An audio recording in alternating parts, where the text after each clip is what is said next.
Hi everybody, welcome back to my mini homestead. Today is January 30th and there's no snow. There's a little bit by the greenhouse where the snow got into a pile, but in 2 days it's just all gone away. So let's take a look at the garden, and I'm on my way to the potting shed to try to wrap that job up today.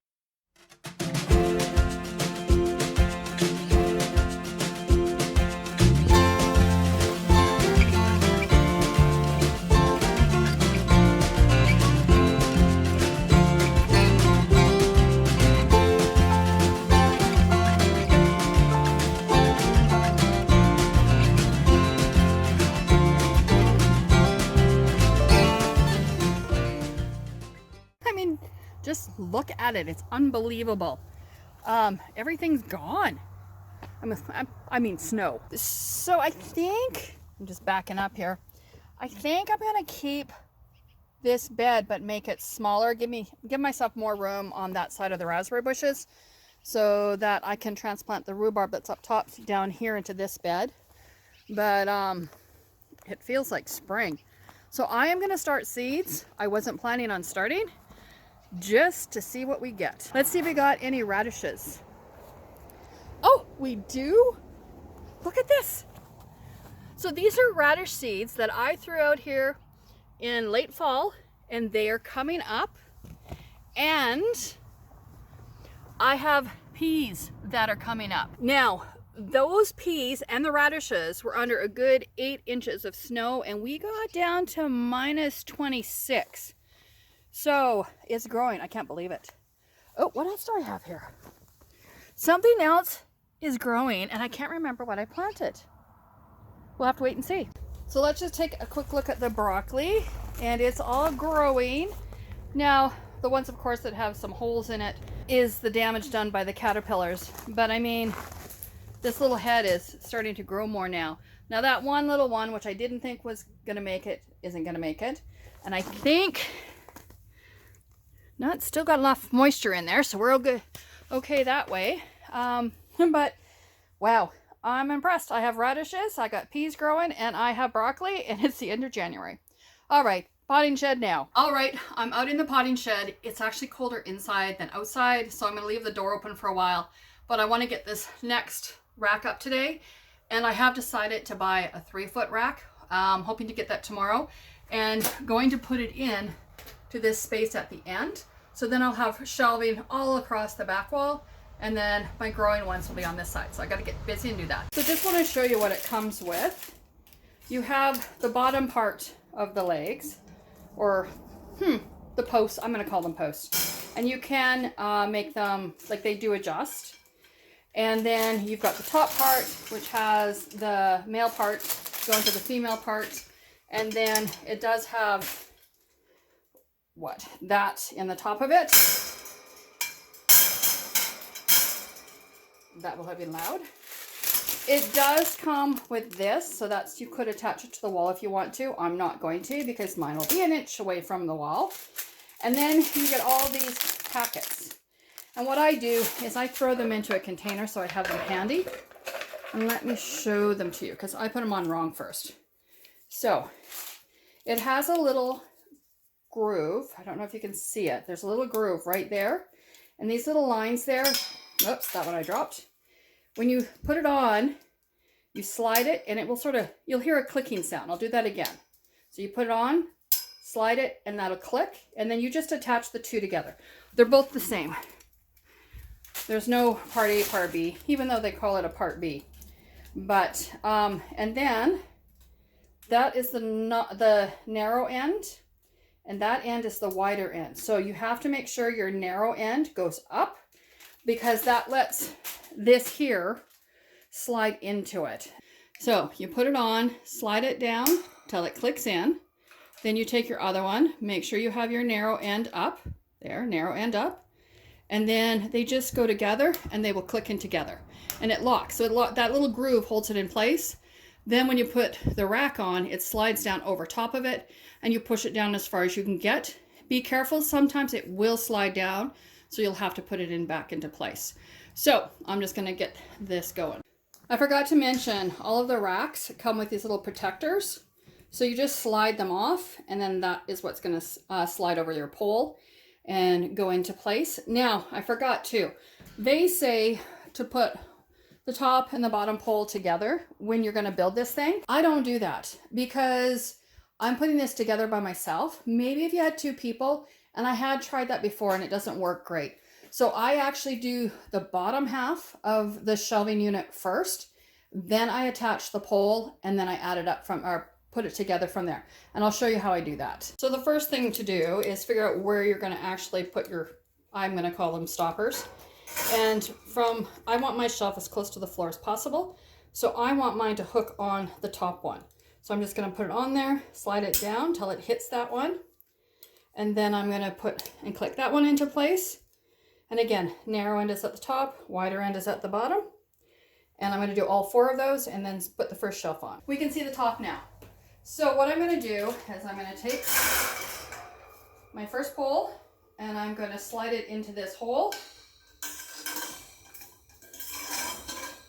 and push that in there as far as I can, locking it into place. And I'm going to do the same thing for all 4 of them. Nothing like working in a room that has a lot of stuff in it. Okay, so I just step on it. To see, here I'll show you. So with this rack, because it's down low, I can just step on it and step on the bracing, not on here. You don't want to, you know, bend it. And now I'm going to figure out where I want my next ones to go. And that's going to be easy because I'm going to match it up to that rack. I want all the racks the same. All right, I'll get this part put together and show you when I add the next one. So I thought I should show you this part. To figure out where you're going, there are some here that have a double line, and then singles, and then a double. So I figure out where I have the one. So I'm going to go 1, 2, 3, and then I am going right above that one, making sure I'm in the same place as my other ones. And then that's how I figure out where I'm going with it. Now what I do is take the next rack, stand next to it, and try to get this to go on as even as you can. It's a lot easier to drop them all down. You might need to pull a post in and then gently go down because you don't want to pop those off. And you have to wiggle around a bit. I'll show you with this one. We don't want it to fall apart. And right now, you can see I got more of a gap on this side, no gap on that side. So I am gently going to pull this over and it just pops right down. And now I just put a lot of pressure on it, and I'm going to do that to all 4 corners. So where I want the next one to go, this one here, is here. I'm going to screw the post into it now. And I want my bottom racks to be farther apart. So when my plants are growing and I have the lights above them, I have more room to work with. Where as I get higher up, I will have narrower spacing, like here. You can see I've got narrower spacing than I've got down there, because this is where I'm going to start the trays. And all they'll have on them to start off with is a dome and possibly a light over top of them. I don't need a lot of room until they start growing. Okay, I'm going to get all 4 posts on. We got this one on and are ready to put on the next rack. Really make sure you have them all in the right spot, because it's best if you have somebody to help you, but that's not always possible. And you don't want to be pulling this sucker off again once it goes on. So let me just try to show you what I'm doing with this. Grab your next shelf. Make sure you get up there even. And you can use just pull it around, bring it down even. You don't want to hit one of those before the other. And then you can see it's not dropping on right away. That one did, the 2 in the front did, 2 in the back did not. So that one dropped on. There we go. That went on pretty good. So just put as much weight as you can on them. It's all done. And what I suggest is grab a rubber mallet if you have one, and just give it a few taps here just to make sure it's locked into place really good. So this one's done. I'm getting one more tomorrow. We'll get that done. Now it's time to get all the stuff out of here. All right, looks a whole lot different. Got it cleaned up. Still need to go through what's on this shelf. And what I have over here, my shade cloths are up top, and some pots that I have for selling. I've got some of the trays over here that I'll use right away, and just a few things.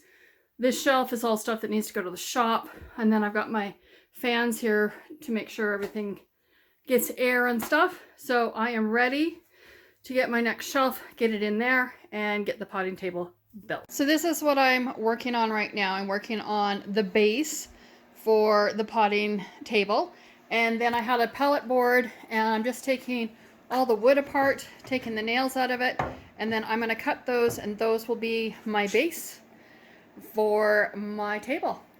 So I'm just going to wrap this up, get the nails out, cut it, and get it nailed down into my table and get it moved out for tomorrow. So I have all the nails removed, got all the pieces cut down. I will be putting in a space between all the pieces. So there'll be a space about that big between all the pieces. My problem I have right now is the wood was not straight. So if I put the square up on here, you can see down there there's a big gap. So I've got to try to figure this out. It'll all come down to this piece, and you can tell right here it's closer. So if I move this in so it's level, you can tell it's not level there. So this will be my key piece. I think we'll be putting the one in down here first, get it lined up to where it needs to be so it has the gap, and then I'll know if you can see there the gap. Let's see, can we see the gap? And then that way I'll have to force this wood over so I can screw it in to square it up. So that's my next job to do with this.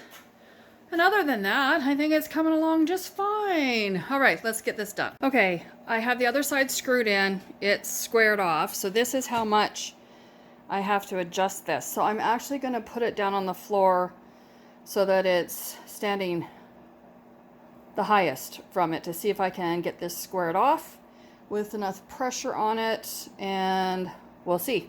I may need some help from my mother. Okay, so there's a little light there, not very much. But if I bring it around to the side, I got it to line up pretty good. I mean, the 2x4s are crooked. What are you gonna do, right? So I'm gonna get back up on the table and let's get these pieces on there. So now what I've done is I've got it squared off at this end. This one is screwed in. And then I came down and I put this piece in and squared it off. And you will see this one's a bit wider than all the other pieces. I needed one more board, so I had to cut it down a bit, but now I'm ready to put all the pieces in.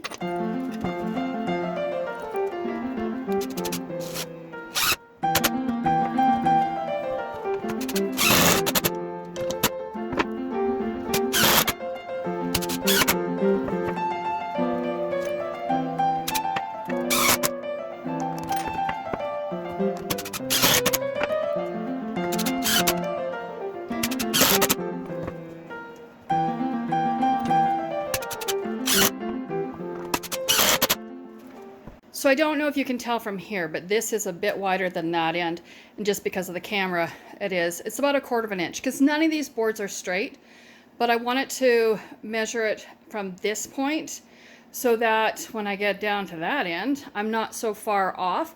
I mean, this is going to be behind the door. You're going to have stuff on it. It's not going to really matter, but I do want to make a few little adjustments to it to get it a little bit straighter. I'm just picky.